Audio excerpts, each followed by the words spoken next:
So far this year, Cleveland has paid out more than $40 million in overtime. Much of it is going to first responders like police, fire, and EMS, but we found some workers making more in overtime than they do in their annual salaries. Thousands of city workers getting paid big bucks in overtime. It's a huge cost to taxpayers.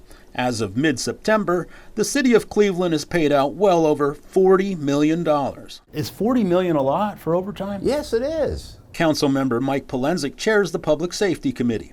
About 3/4 of the city's overtime has gone to its public safety departments. Polensek says the council allocated all the money these departments had requested, but with a record number of workers leaving, tensions are heating up.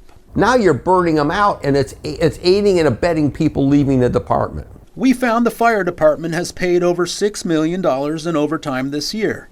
8 of their workers made about 50% or more of their annual salaries in overtime alone.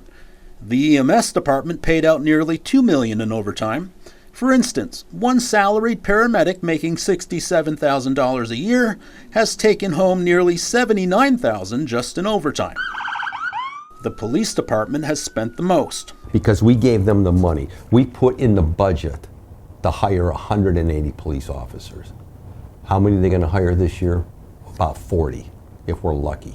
We found 95 police officers and staff have already made about 50% of their annual incomes in overtime this year.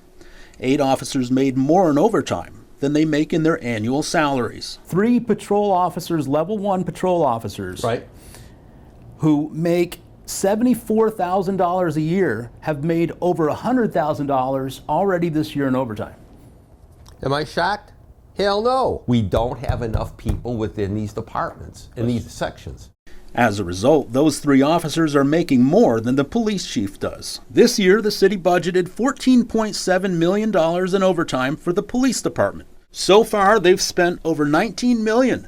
That means they're 33% over their entire overtime budget for the year. Polensek says the city administration needs to focus on recruiting and retaining first responders before it's too late. So you can see we're not even treading water here. You're going to sink. Sink. We're the Titanic.